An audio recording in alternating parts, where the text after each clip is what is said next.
오늘 저는 본문 말씀을 통해서 지금 바로 베델로 올라가라 라는 제목으로 말씀의 은혜를 서로 나누도록 하겠습니다. 우리가 한 1년 이상을 창세기 강해를 계속 매 저녁마다 하고 있는데요. 원래 35장을 제가 준비하다가 너무 은혜를 많이 받아서 이 베델로 올라가자라는 이 말씀이 너무나 은혜되어서 오늘 주일 말씀으로 이렇게 선택해서 증거하게 되었습니다. 오늘 이 본문 말씀은 30년 전 형 에스더를 피해서 도망가던 야곱을 만나서 그 밤에 꿈에서 그에게 축복을 주신 하나님을 만난 야곱이 하나님 앞에 이것저것 세 가지의 서원을 하게 됩니다. 그리고 그가 20년 만에 돌아와서 오는 길에 그 형 에스더로 인하여 엄청난 위기가 왔을 때 야복강에서 그 나루토에서 기도를 함으로써 분해의 축복을 경험하게 되죠. 그렇으면 그가 바로 분해의 축복을 경험한 후에 바로 베델로 올라가서 하나님께 단을 쌓아야 되는데 그는 그러지 아니하고 세금 땅에 머물러 살다가 딸 디나가 참변을 당하고 또 그의 아들들이 살인자가 되는 그런 오명을 쓰게 되면서 그 근처 가나안 족속들의 공격이 다가오자 너무 두려워서 절망 속에 떨고 있을 때에 하나님께서 그에게 나타나셔서 너 여기 있지 말고 이제 다시 베델로 올라가라. 30년 전에 내가 너를 만났던 그곳에 가서 나에게 다시 단을 쌓아라 라는 그런 말씀을 하십니다. 이에 야곱은 그동안 잘못 살았던 신앙을 회개한 후에 그들이 걸치고 있던 모든 이방신상 잘못된 옷가지를 다 버리고 상수리 나무에 묶고 난 후에 베델에 하나님께 올라가 여호와의 단을 다시 쌓게 되자 이스라엘의 이름이 다시 회복되고 축복받는 그런 내용이 본문의 줄거리입니다. 그래서 오늘은 인생에 다가오는 우리 여러 가지 다각적인 그런 환난, 그러한 여러 가지 인생의 그 시련의 원인은 무엇이고 또 왜 반드시 베델로 올라가서 예배의 단을 쌓아야만이 얽히고 꼬여있는 절망하는 그런 인생의 문제가 해결되는지 말씀을 통해서 알아보도록 하겠습니다. 먼저 창세기 35장 1절을 봅니다. 하나님이 야곱에게 이르되 일어나 베델로 올라가서 거기 거하며 내가 내 형 에서의 낯을 피하여 도망가던 때에 내게 나타났던 하나님께 거기서 단을 쌓아라 이렇게 말씀합니다. 자, 그래서 우리가 이렇게 인생의 문제를 만났을 때 첫째 해결할 수 있는 그 길은 뭐냐 하면 과거의 잘못을 회개하고 하나님의 은혜를 구해야 하는 그런 베델로 올라가야 됩니다. 왜냐? 이 베델이란 장소는 바로 잘못을 회개하고 신앙을 회복하는 하나님이 계신 장소이기 때문에 그렇습니다. 지금 상황을 보면 하나님의 약속을 버리고 세속적인 방법을 추구하다가 집안이 풍지박살날 위기에서 두려워 떨고 있을 때에 하나님께서 그에게 나타나서 베델로 올라가라 라고 말씀합니다. 지금 야복강 사건 이후 지금 이 세겜에 살았던 그 야곱은 약 10년째 되는 날이라고 볼 수가 있어요. 그러니까 30년 전에 서원했던 그 제단을 다시 쌓으라는 거죠. 왜냐하면 하나님과 관계가 끊기면은 모든 것이 무너지고 하나님과의 관계가 회복되면 모든 것이 해결되기 때문에 우리가 문제를 만나면은 다른 방법을 찾지 마시고 문제 맞는 그 자리 거기에서 하나님을 소망하며 다시 하나님의 은혜를 찾아 올라가야만이 그리고 올라가서 그동안 무너졌던 여호와의 단을 다시 수축해야만이 신앙이 회복되고 삶이 다시 변화될 수 있기 때문에 그렇습니다. 여기 보면은 일어나라는 말은 쿰. 이 말은 큰 일을 앞에 두고 중요한 일을 명령할 때 사용하는 하나님이 사용하는 언어입니다. 쿰 일어나라 이 뜻이에요. 이 쿰이라는 단어가 신약 성경에 마가복음 5장에 나옵니다. 해당 장의 딸이 죽었을 때에 예수님께서 그 집에 들어갔더니 많은 사람들이 이미 아이가 죽었으니까 울고 불고 근데 예수님께서는 울지 마라 아이가 죽은 것이 아니라 잔다 그 얘기를 하죠. 이때 사람들은 비웃고 합니다. 그러나 예수님께서 그 딸의 부모님과 또 제자들 몇 명을 데리고 올라가셔서 그 죽은 딸에게 딱 명합니다. 소녀야 일어나라 달리다 소녀 일어나라. 이 말씀은 강력한 파워가 있습니다. 그러니까 이 말씀은 아주 위기를 만났을 때에, 사람이 죽어갈 때에, 어처구니 없는 상황이 다가왔을 때에 예수 이름으로 명할 수 있는 단어라고. 여러분 인생이 힘들고 어려울 때에 쿰의 역사가 나타나시길 주의 이름 축복합니다.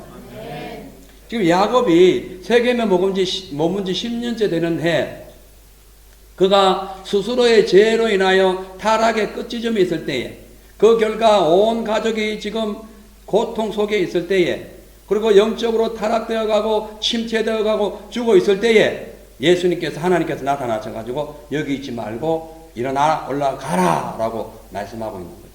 사랑하는 성도 여러분, 하나님께서는 오늘 우리의 삶 속에 혹 하나님을 믿는다고 하면서도 세상 문화와 우상이 즐비하는 이 타락의 장소에서 몸담고 있다가 여러 가지 마음과 육신이 주저앉고 삶의 형편이 어려워지고 절망스러운 현실에 있을 때에 그곳에서 일어나라, 쿰이라는 말씀을 주십니다. 그래서 그런 상황이 왔을 때에 빨리 회개하고 일어나서 주님께로 가야 됩니다. 여기 말씀 보면은 일어나서 그 베델에 가가지고 거기 거하라고 말씀합니다. 이 베델에 가서 거하라, 이 거하라는 웨쉐브인데 이건 뭐냐면은 이건 명령형입니다. 너가 거기에 단을 쌓기까지 그 자리에서 거하라. 그러니까 제약의 장소인 세금에 거하지 말고 하나님께 예배드릴 그 장소에서 거하라. 여러분, 우리의 신앙의 삶은 어디에 거하느냐가 중요합니다. 세상에 거하면 세상 사람이 되고 하나님께 거하면 하나님의 사람이 됩니다. 여러분 지금 어디에 거하고 있습니까? 믿음의 장소, 말씀의 장소, 예배의 장소, 살아있는 하나님의 몸된 교회의 장소로 거해야 되시기를 주의 이름으로 축복합니다. 거기에 머물러라는 거죠. 그리고 그 머무르고 난 뒤에 뭐냐면은 단을 쌓으라는 거예요. 단을. 이 단은 예배입니다. 그래서 이 하나님의 전에서 가장 핵심적인 그 내용, 핵심적인 재단이 바로 예배입니다. 우리 교회에 오는 이유는 예배입니다. 교회에서 어떤 행사보다는 예배가 우선시 돼야 됩니다. 교회에서 뭐 노숙자를 위해서 뭐 음식을 준비한다는 건 나쁘다는 게 아니에요. 좋지요. 그러나 먼저 우선순위는 바로 예배입니다. 예배를 회복해야 됩니다. 예배를 회복해야 삶의 원리가 다시 하나님의 은혜 가운데 새롭게 돌아갈 수가 있다는 거죠. 그래서 거기 거하고 단을 쌓아라. 이거는 그냥 해도 되고 안 해도 되는 그것이 아니라 명령행위라는 명령행위라. 너가 30년 전에 나게 서운해가지고 내게 다시 와서 그 재단에 기름을 붓고 난 뒤에 그 재단에 예배를 드린다고 했으면은 빨리 거기 다시 거하라. 다시 거리로 옮겨라. 이 명령을 하고 있다는 거죠. 자, 그렇다면 이 세겜에서도 충분히 예배 생활을 계속할 수 있음에도 불구하고 왜 굳이 베델로 올라가서 단을 쌓으라 하셨을까? 이것은 우리가 알아야 됩니다. 먼저 첫째로 이 베델은 하나님의 집, 벳엘, 하나님, 집. 그러니까 벳엘, 이거는 하나님의 집이라는 거예요. 그러니까 왜 아무데나 단을 쌓으면 안 되냐 하면은 오직 하나님이 계신 곳에 단을 쌓아야 됩니다. 예배는 하나님을 만나는 관계입니다. 예배를 통해서 하나님 우리에게 말씀하시고 예배를 통해서 우리는 하나님께 찬양을 올립니다. 예배를 통하여 세상으로 이렇게 나아갔던 우리의 삶이 다시 하나님께로 회복하는 것을 예배를 하는데, 예배는 하나님을 만나는 관계이기 때문에 하나님 어디 계시냐? 바로 베델에 계시기 때문에, 하나님의 집에 계시기 때문에. 그래서 베델은 첫째는 교회를 의미합니다. 둘째는 하나님의 나라를 의미합니다. 이 천국을 의미합니다. 그래서 이 세상에 주저앉아서 탄식하고 외로워 힘들어 고통 속에 있을 때에 우리는 하나님께로 가야 됩니다. 천성을 바라봐야 됩니다. 교회로 와서 기도해야 됩니다. 예배에 하나님을 통하여, 그러니까 예배를 통하여 하나님께 영광을 올려야 된다는 거죠. 그러나 사실은 이 야곱이요, 원래 세겜에 단을 쌓았어요. 창세기 33장에 보면은 야곱이 세겜에서 단을 쌓았습니다. 그러나 그는 세월이 흐르면서 형식적이고 가식적이고 세속적인 예배로 변질됩니다. 그러니까 예배는 한번 딱 드렸어요. 근데 그의 삶 자체가 완전히 세상적으로 바뀌어버린 겁니다. 왜? 세상에 있었기 때문입니다. 예배의 삶 자체는 우리의 인생을 결정짓는 중요한 요소가 될 수가 있어요. 그렇기 때문에 그 당시에 세겜에서 드렸던 야곱의 예배는 그러니까 하나님이 없는 형식적이고 습관적이고 또 현실과 타협적인 그런 잘못된 세속적인 예배이기 때문에 제약된 인간이 거룩한 하나님과 교제하고 하나님 만나려면은 그런 예배는 안 된다. 피해 제사가 필요하다는 거예요. 어제 이 교회가 왜 중요하면은 예수님의 몸 된 예수님의 몸이 교회예요. 근데 예수님의 몸이 어떻게 되냐? 십자가에서 피를 흘리시고 우리를 구원하신 몸이라는 거예요. 그래서 교회 예배는 매우 중요하다고 성경은 말씀하고 있어요. 그래서 희생 제사가 필요한 그 베델에 올라가라는 거예요. 예수 그리스도의 십자가에 피 묻은 주 예수 그리스도의 이름으로 드리는 예배가 진정한 예배라는 거죠. 그 예배는 예수의 생명이 살아 있어야 되는 겁니다. 예배를 위해서 우리는 온 정신을 다 쏟아야 되는 겁니다. 왜냐하면 예배가 무너지면 모든 것이 무너지고 예배가 회복되면 모든 것이 회복되기 때문에 환난당한 영혼들, 또 저주받은 삶, 그리고 사망을 향하여 달려가는 영적인 그런 무딘 소경된 그런 삶이 있다면은 하나님을 만나야 되는데 그것이 바로 거룩한 예배입니다. 베델의 하나님을 찾는 거라는 거죠. 그래서 로마서 12장 1절에서 2절 보면은 그러므로 형제들아 내가 하나님의 모든 자비하심으로 너희를 권하노니 너희 몸을 하나님이 기뻐하시는 거룩한 산 제사로 드리라. 이는 너희가 드릴 영적 예배니라. 아멘. 이 영적인 예배가 뭡니까? 거룩한 산 제사죠. 뭔가 마음을 준비해서 거룩히 드리는 겁니다. 2절에 보면은 너희는 이 세대를 본받지 말고 오직 마음을 새롭게 함으로 변화를 받아 하나님의 선하시고 기뻐하시고 온전하신 뜻이 무엇인지를 분별하는 거죠. 이 예배는 두 가지입니다. 하나는 하나님 앞에 드리는 것이고 두 번째는 세상에 나가서 예배 삶을 사는 겁니다. 이것이 바로 예배의 본질이라는 거죠. 근데 우리는 가끔씩 내가 서 있는 이 땅, 내가 서 있는 이 현장이 하나님의 영적인 삶을 표현하지 않고 세속적인 삶을 살아갈 때가 많습니다. 그래서 세상적인 가치관으로 처참해진 우리 자신을 돌아볼 때에 너무나 힘들고 어떤 데는 후회가 올 때가 있습니다. 그럴 때는 회개해야 됩니다. 루스드라 30년 전에 루스드라에서 하나님께 소원했던 그 베델로 올라가야 됩니다. 예수님께로 올라가야 됩니다. 예수님께 예배를 드리라는 거죠. 원래 베델은 루스드라입니다. 루스드라는 카오스라는 혼돈된 거라는. 왜냐하면 루스드라는 이 야곱이 형 에서를 피해가지고 야밤에 도주를 하다가 막 혼돈되고 고통스럽고 두렵고 막 절망 속에 있을 때에 하나님이 거기에 나타났는데 그 나타나기 전까지 이름은 루스드라는 거예요. 루스드라. 그렇지? 카오스라는 거예요. 혼돈되고 막 고통스럽고 힘들다는 거예요. 근데 그때 그날 밤에 하나님께서 나타나가지고 거기가 꿈을 주시고 비전을 주시고 능력을 주십니다. 그 후로 그의 이름이 그 루스드라 이름이 베델로 바뀐 거예요. 이 혼돈되고 카오스 같은 우리의 심령 속에 하나님이 나타나면 그것이 베델이 됩니다. 하나님이 나타나는 삶이 우리에게 필요하다는 거죠.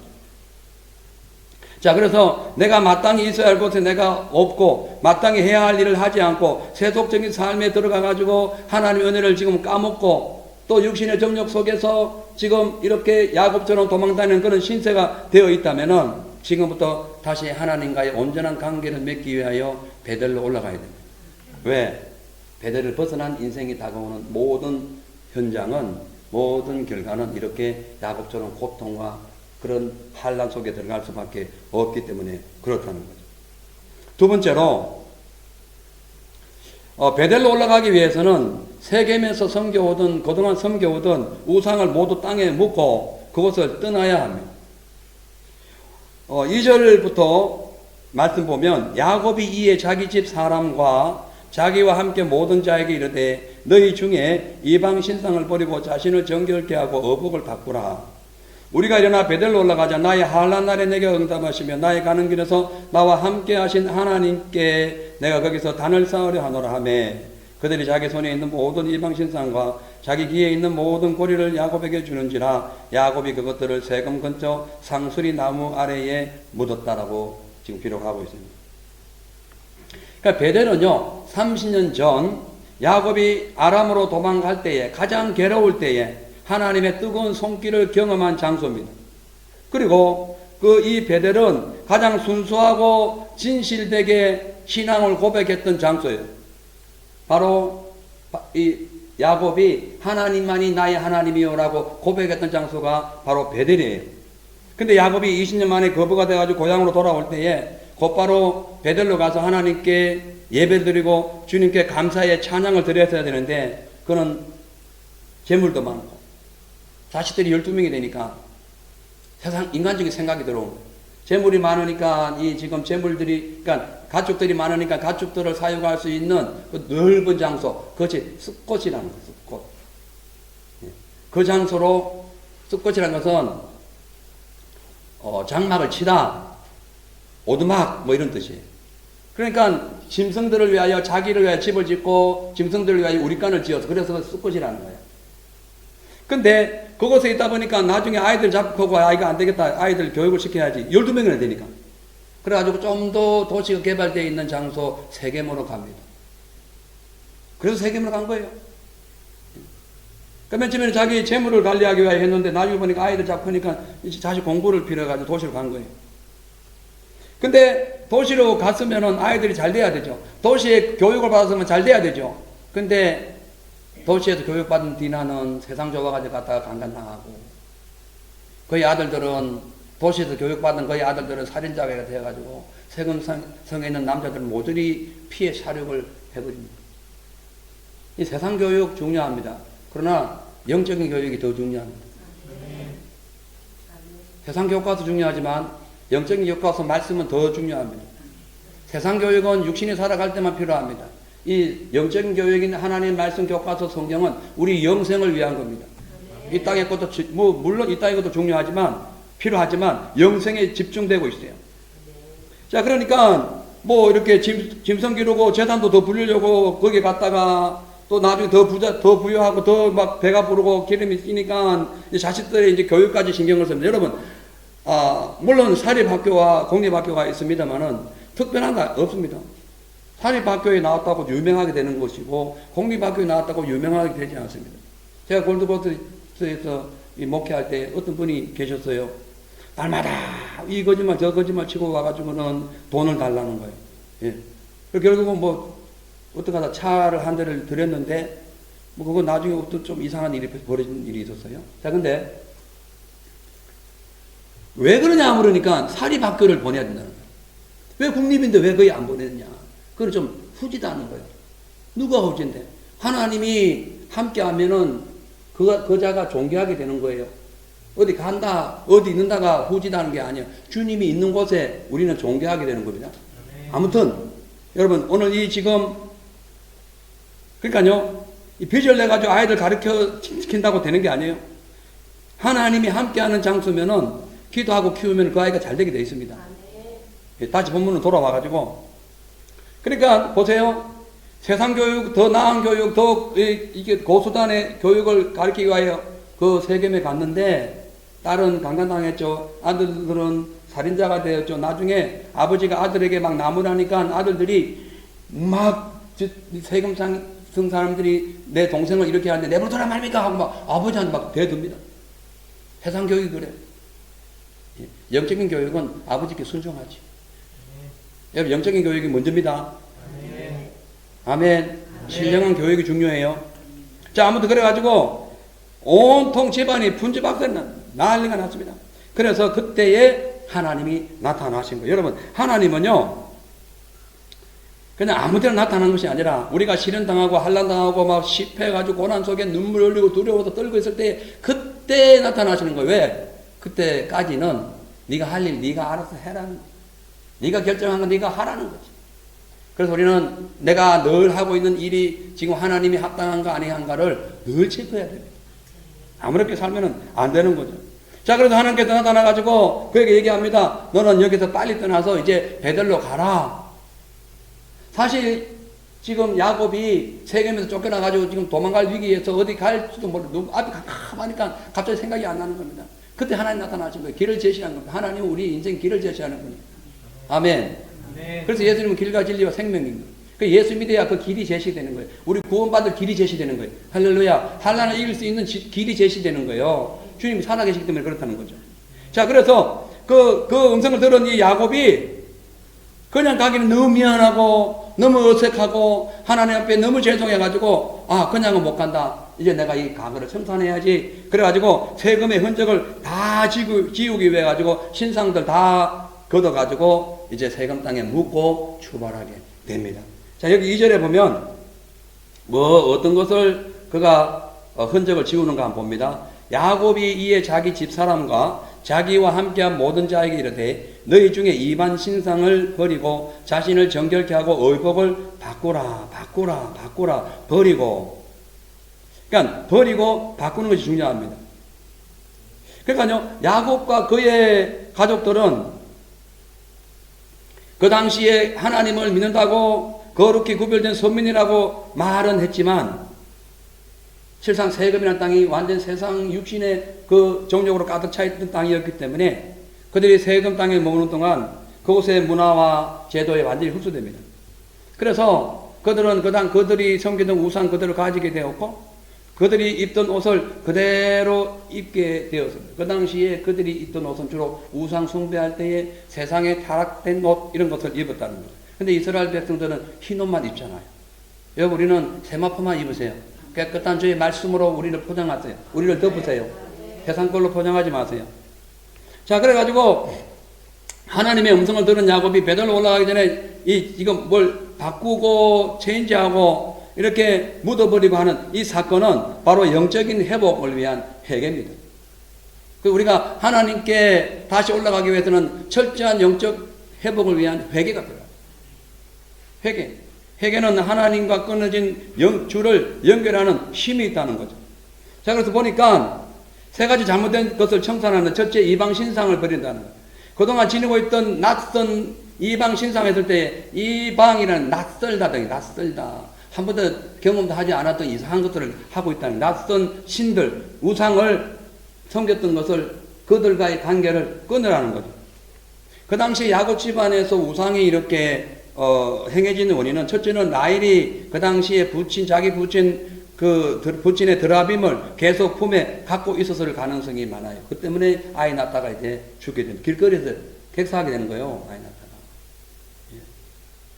그 다음에 야곱의 노비들 중에 우상 숭배하는 자가 있어가지고 그것을 그냥 방치해버린 거죠. 셋째, 세금성에 약탈한 물건 중에서 우상 숭배와 관련된 것들이 많이 있었다는 거죠.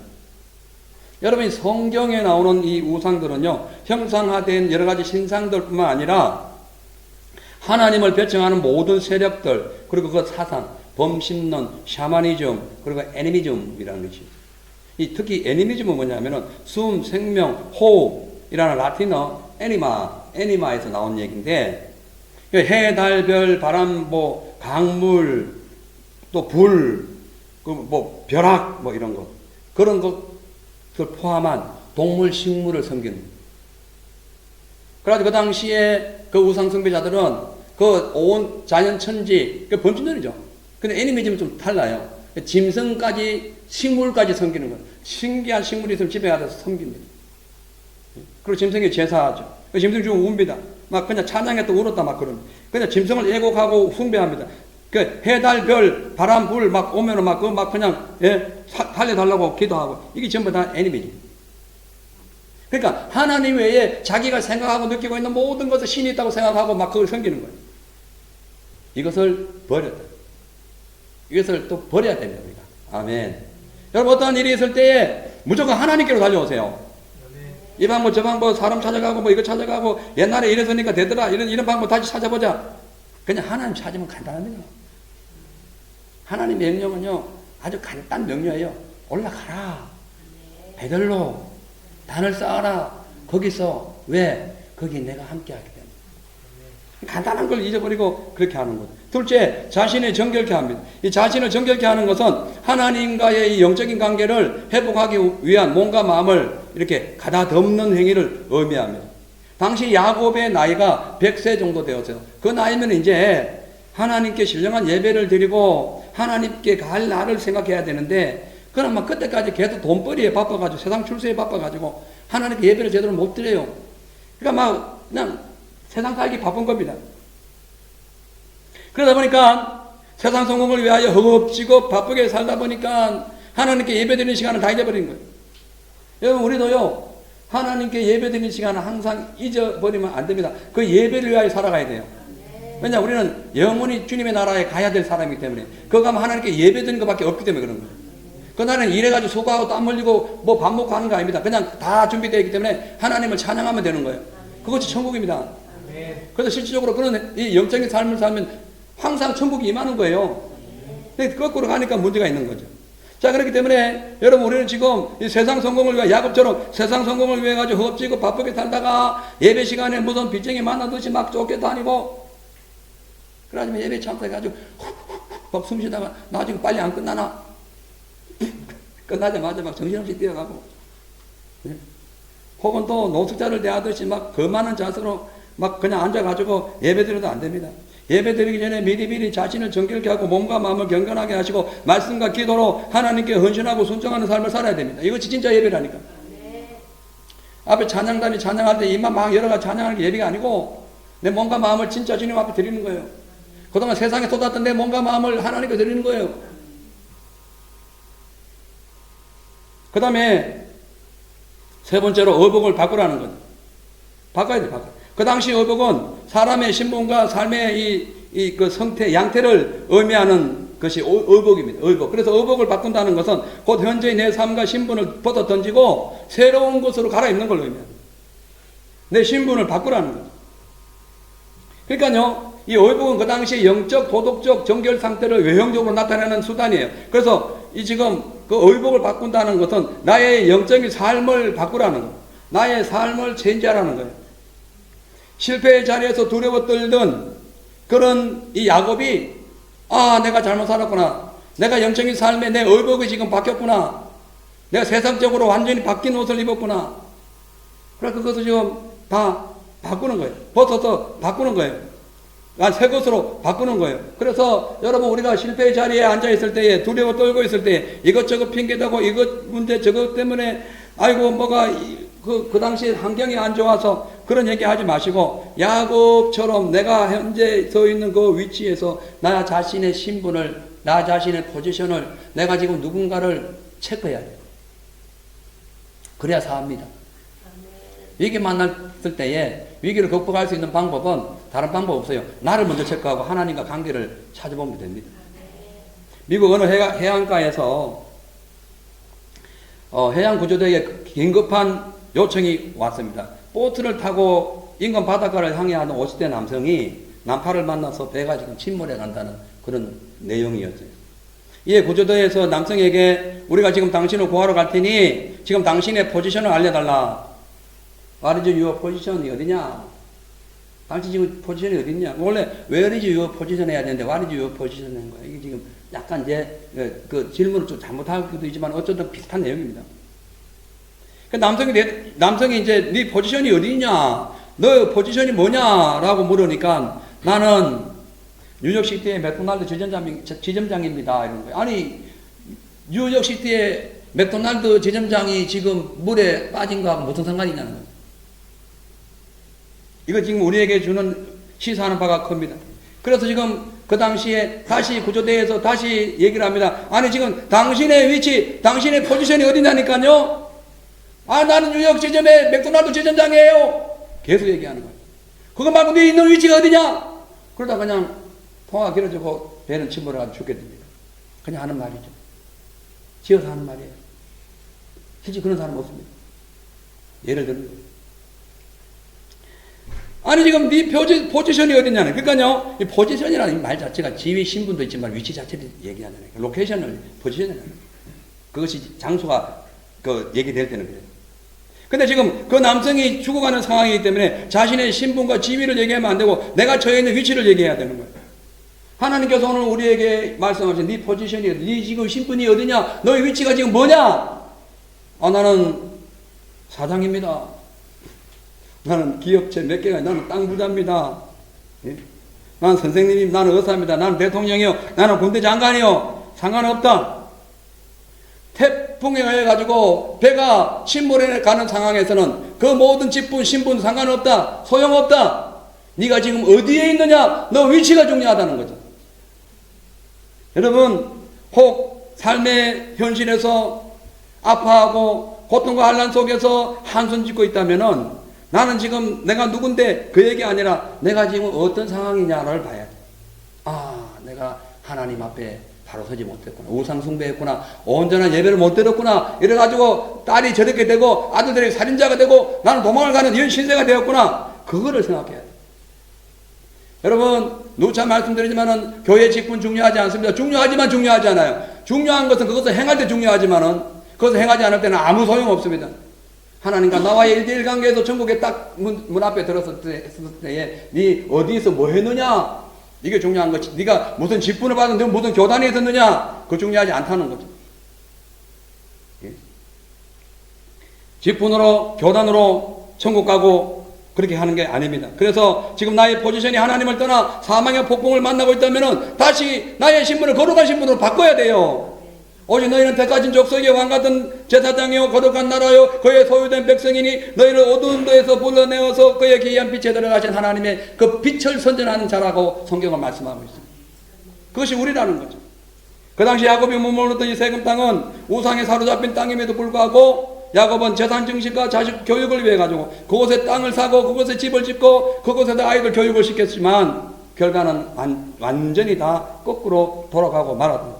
그렇기 때문에 지금 나의 포지션을 잃어버렸고 지금 성령 충만함이 지금 소멸되고 있고 사단의 종이 되어가지고 돌아다니고 있거나 혹은 내 자존심 교만한 마음 때문에 타인을 무시하고 하나님의 영광에 이루지 못하는 삶이 되었다면 회개하라는 거예요. 내에 있는 이 자리에서 회개하라는 거예요.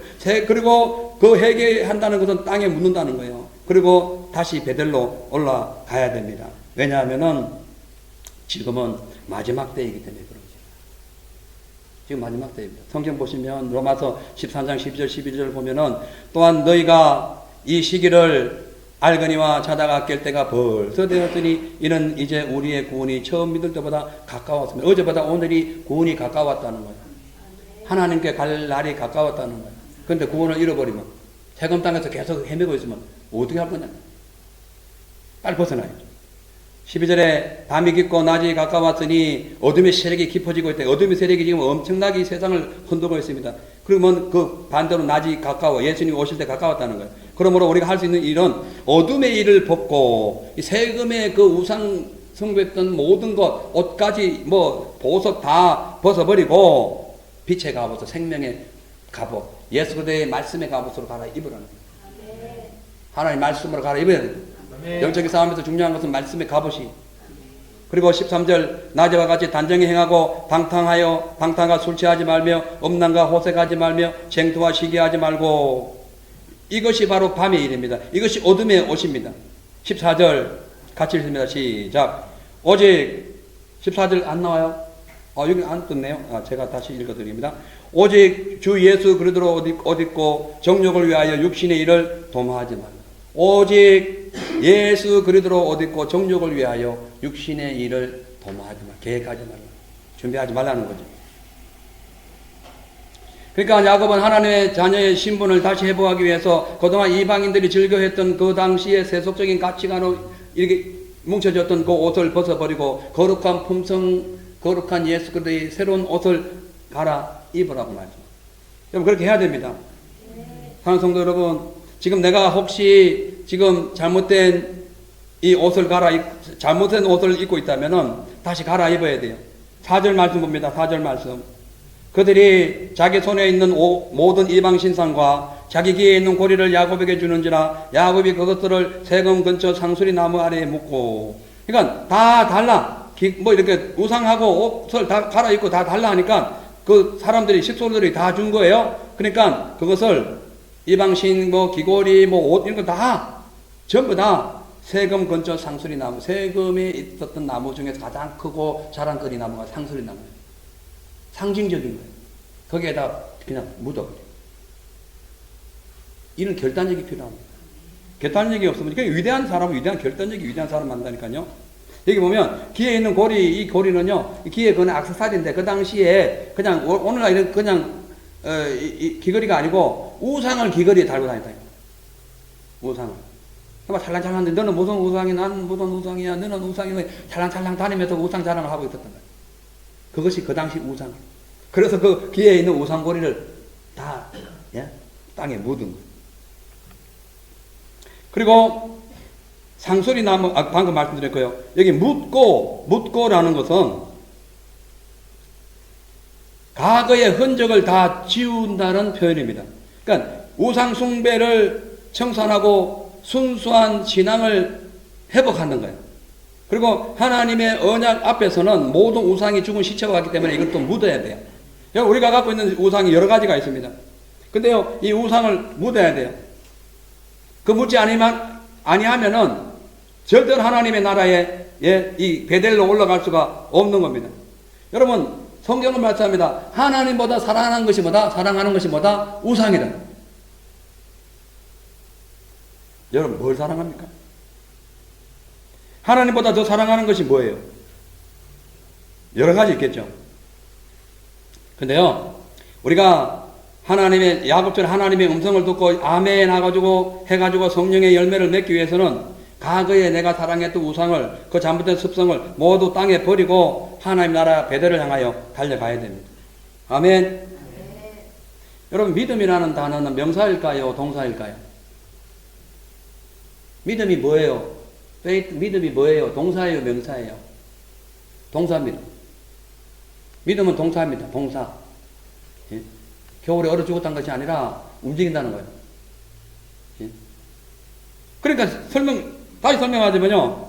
그러니까 믿음은 명사가 아니라, 명사는 이름 자체잖아요. 명사가 아니라 움직이는 활동력이 있는 이 동사이기 때문에 믿음이 그대로 멈춰있으면 이거 안 되는 거예요.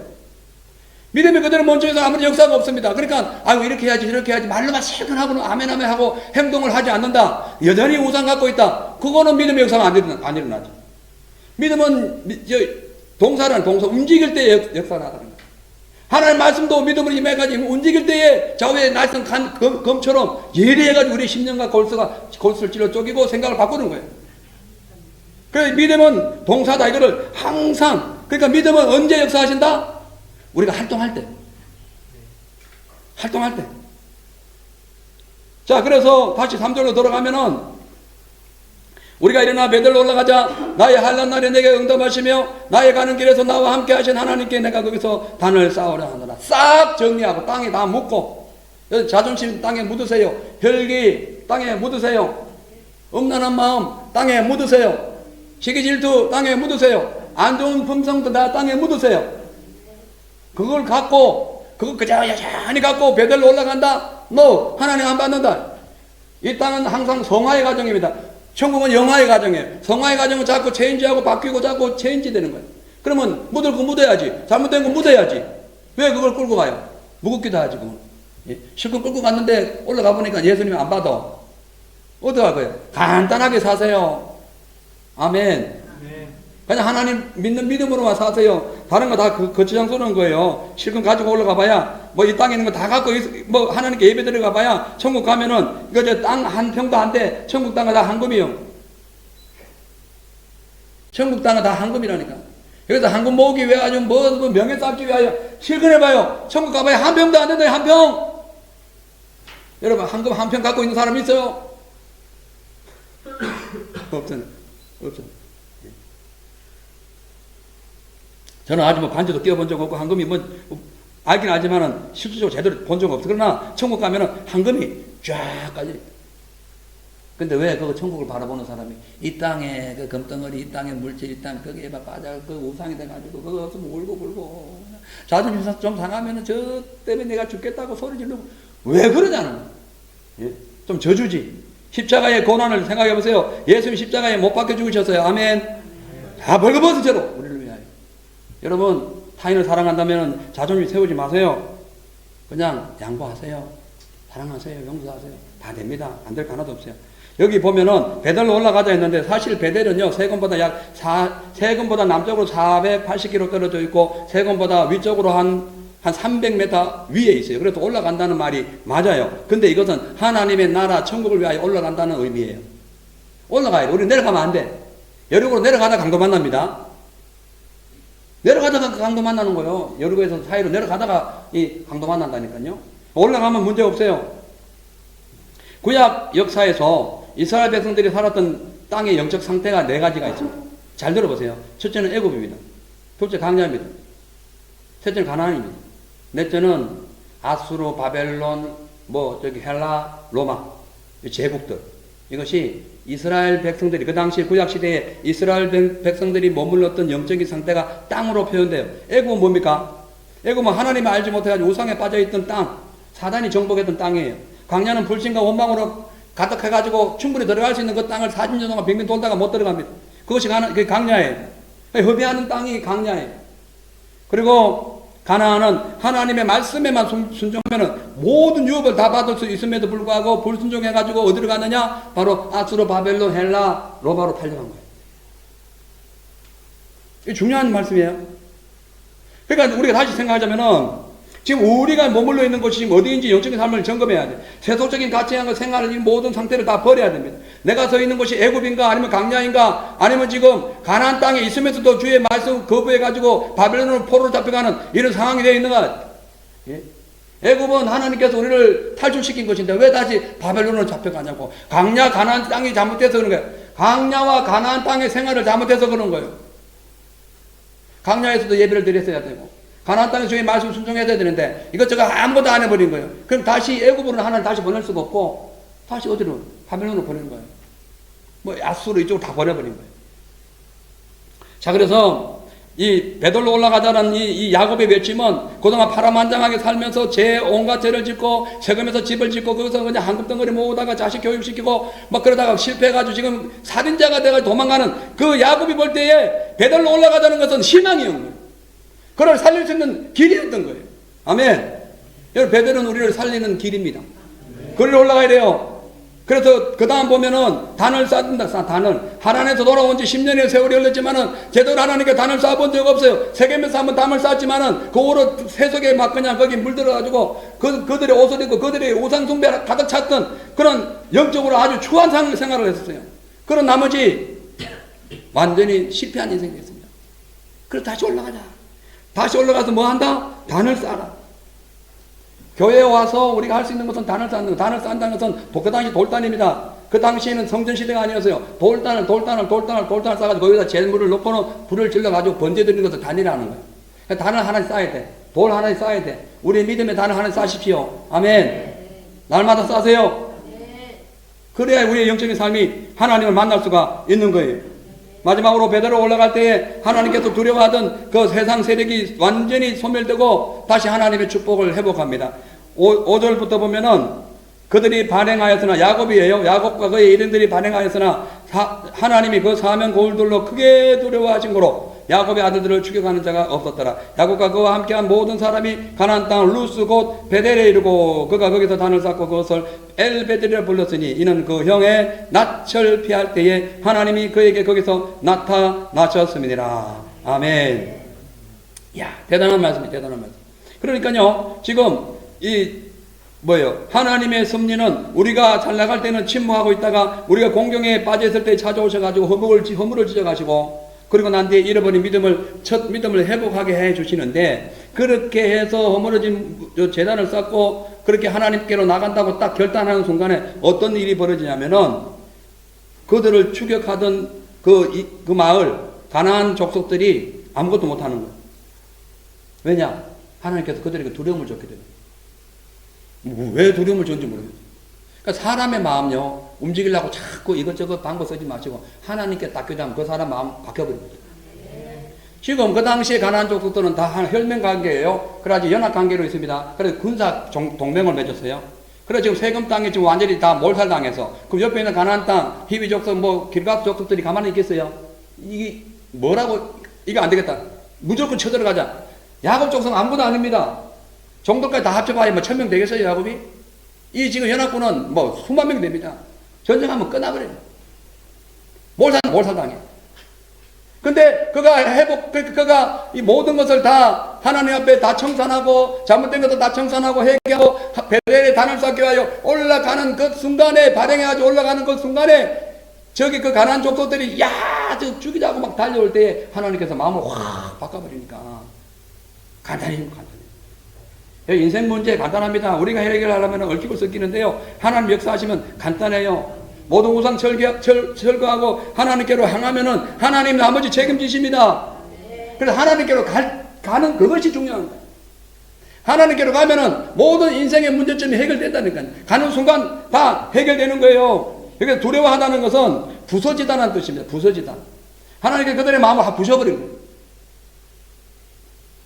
그러니까 그들이 두려워할 일이 없죠. 연합군인데. 야곱 족속 몇 명 된다고. 근데 하나님께서 그들의 마음을 다 부셔버린 거예요. 간 다음에 막 서늘해지고 막 두려움이 오니까 공황증이 오고 막 공포증이 와가지고 못 서겠는 거예요. 못 있겠는 거예요. 아이고, 큰일 났다. 이러다가는 큰일 났다. 죽겠다. 이거 우리가 왜 이러지? 몰라, 나도. 일단 아무것도 하지 마자. 가만히 있어라. 이래가지고 공격을 안 한 거예요. 누가 그랬어요? 하나님이 하신 거예요. 이게 인간관계 때문에 싸우고 하지 마세요. 하나님께서 그 당시에 그 마을 전체 도시에 공포심을 확 주고 그들의 마음을 확 부셔버리니까 아무것도 못하는, 아무것도 못, 예? 아무것도 못.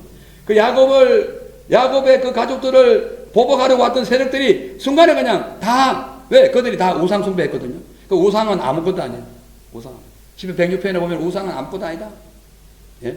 별거 아니. 그래, 우상숭배하는 사람도 별거 아니. 그러니까 여러분, 이 세상 사람들 전부 다 우상숭배합니다. 하나님의 사랑하는 모든 것을 갖고 있는 사람은 다 우상숭배자입니다. 그렇기 때문에 세상에 두려워하지 마세요.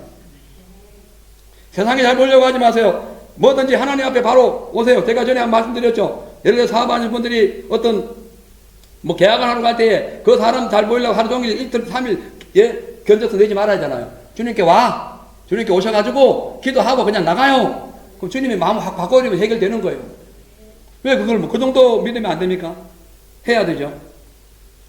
사실 인생의 고난, 그 환난을 겪었던 야곱의 그 환난을 겪었던 우리는 신앙생활 잘못해서 그래요. 하나님 배척해서 그래요. 근데 하나님은 다시 찾는다는데. 주님 다 역사하시는 거예요. 해결해 주시는 거예요. 아멘. 자, 그 결과, 저기 7절에 보면은, 그가 거기서 단을 쌓고 그곳 이름을 엘베델이라 불렀으니, 이는 그의 형 낯을 피할 때 하나님이 그에게 함께, 30년 전에 그가 형의 그 두려움 때문에 도망을 갔을 때 나타났던 그 하나님, 거기다 단을 다시 쌓고 이름을 엘베델, 그 당시에 30년 전에는 뭐라고 했어요? 그 야곱이 베델이라고 이름 지었죠. 여기서는 이제 엘베델, 엘이 하나 더 붙습니다. 엘베델이라는 것은 뭐냐? 엘이라는, 그러니까 아까 말씀드렸죠. 하나님의 집. 근데 이 말씀 뭐냐면은 베델에 전능하신 하나님이라는 뜻이에요. 이름이 확 바뀌어버립니다. 그동안 하나님께서 베풀어 주신 그 모든 것을 기억하면서 그의 이름은, 그는 하나님께 단을 쌓았던 것을 엘베델이라고 부릅니다. 여러분, 하나님은 전능하신 분이에요. 엘베델. 아멘. 엘베델 하나님이 우리와 함께 하시면 문제가 다 해결됩니다. 자, 이제 마지막으로 10절, 15절 보면 그에게 이르시되 내 이름이 야곱이다마는 내 이름을 다시는 야곱이라 부르지 않고 이스라엘 내 이름이 되리라 하시고 그가 그의 이름을 이스라엘이라 부르시고 그에게 이르되 나는 전능하신 하나님이라. 그 엘베델이에요. 생육하여 번성하라. 국민과 많은 국민이 내게서 나고 왕들이 내 허리에 나오리라. 내가 아브라함과 이삭에게 준 땅을 내게 주고 내가 내 후손에게도 그 땅을 주리라 하시고 하나님이 그와 말씀하신 곳에서 그를 떠나 올라가시니라. 야곱이 자기의 하나님과 말씀하시는 곳에 기둥 곧 돌기둥을 세우고 그 위에 전제물을 붓고 그 위에 기름을 붓고 하나님이 자기의 말씀하시는 곳의 이름을 베델이라 불렀더라. 장소는 베델이고 하나님에 대한 이름은 엘베델이에요. 전능하신 하나님. 이제 말씀을 마칩니다. 사랑하는 성도 여러분, 지금 이 내용을 보면 그가 다시 모든 것을 청산하고 그 세금에서 고통당했던 그 모든 과거를 회개하고 하나님께 올라가서 재물을 딱 바치고 그 이름을 엘베델이라 하니까 하나님께서 그에게 나타나가지고 축복을, 엄청난 축복을 쏟아부신 거예요. 말할 수 없는 축복을 쏟아본 겁니다. 첫째는 이름을 완전히 바꿔줍니다. 원래 야복강 후에도 이스라엘이라는 것은 뭐냐면은 하나님과 겨루어 이겼다는 겁니다. 여러분, 하나님과 겨루어 이길 수 있어 없어요? 이건 뭐냐? 하나님 져줬다는 뜻입니다. 하나님 져줬다는 거야. 우리가 기도하고 간구하면 하나님이 내 기도에 그냥 져줘요. 그냥 알았다. 그러니까 이렇게 쉬운 공식을 왜 잃어버리고 왜 세상과 싸우려고 머리를 밀고 그럽니까? 주님과 한판 기도하면 주님과 그냥 어떻게 하실래요? 살려줄래요? 어떻게 할래요? 그러면 알았다. 내가 져줄게. 이것이 바로 이스라엘이라는 뜻이에요. 이스라엘. 꼭 기억하세요. 하나님과 겨루 이겼다는 것은 역으로 하나님이 져줬다라는 뜻입니다. 꼭 기억하세요. 여러분 기도하면 하나님 져줘요. 하나님의 계획을 우리를 향하여 바꿔주시는 거예요. 그 다음에 두 번째 보면 11절에 국민과 많은 국민이 내게서 나가. 아니 국민과 국민이 지금 허리뼈가 부러져가지고 한도뼈가 부러져가지고 지금 더 이상 자식을 낳을 수 없는데 어떻게 국민과 국민이 네 혈에서 나온다. 이게 말이 됩니까? 사람은 할 수 없어도 하나님 하실 수 있습니다. 이 그대로 나중에 예수 그리스도를 통해서 다윗 왕국을 통해 예수님을 통해 가지고 그대로 역사가 나타납니다.